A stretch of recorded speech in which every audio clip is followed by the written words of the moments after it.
Hey Dad, I know what I'm about to talk about isn't really what you hear when you watch your channels. That's actually why I want to slow it down and walk through it carefully. This episode isn't about being anti-ICE or pro-immigration. It's about something much simpler. Are U.S. citizens ever being detained by immigration agents?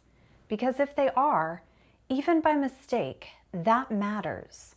Our Constitution protects citizens from unlawful detention. The Fourth Amendment protects us from unreasonable seizures. The Fifth Amendment guarantees due process.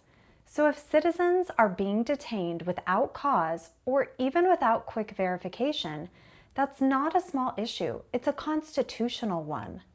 For a long time, the official line has been that this doesn't happen, that ICE only detains non-citizens, and that if a citizen is stopped, they're immediately released. But when you look at court filings, congressional testimony, and investigative reporting, that claim doesn't line up with reality. Multiple investigations in 2025 documented hundreds of cases where U.S. citizens were detained by immigration agents. Some were stopped during workplace raids.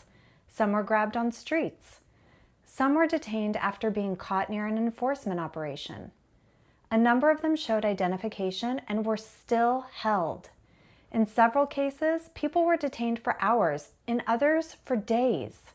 Some weren't allowed to call a lawyer or family right away. These weren't rumors floating around online.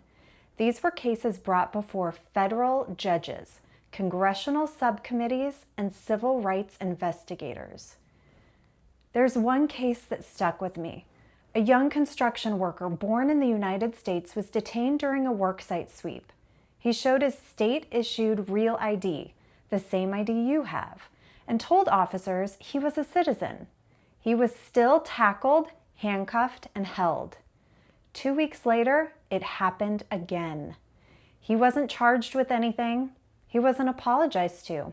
He just lost time, safety, and trust, and then went back to work hoping it wouldn't happen again. There's another case involving a young woman born in Maryland. She was arrested and held while authorities disputed her citizenship documents. A federal judge had to step in to stop her deportation while the court sorted it out. In all of these cases, the government continued to say, "We don't detain U.S. citizens." At the same time, those same cases were being discussed in the courtrooms and congressional hearings. That contradiction matters, because if we believe citizens can never be mistakenly detained, we stop asking for safeguards. And here's the truth. Mistakes happen in every database. Databases are wrong, names overlap, information isn't always accessible in the moment. But when mistakes happen in immigration enforcement, the consequences are severe because detention happens before verification, not after.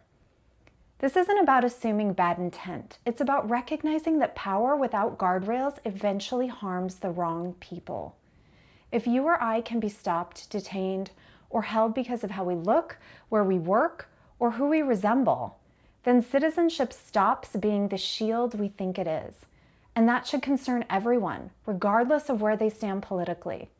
So the question isn't, are all immigration agents evil? They're not. The real question is, do we have systems in place that prevent innocent people from being deprived of liberty? Right now, the evidence says those systems are not strong enough. Acknowledging that doesn't weaken the country, it strengthens it. Because constitutional rights only matter when they're protected for everyone they're promised to. Dad, if citizens can be detained by mistake even once, that's something we should want fixed. Not because of politics, because of principle. And that's what this show is about.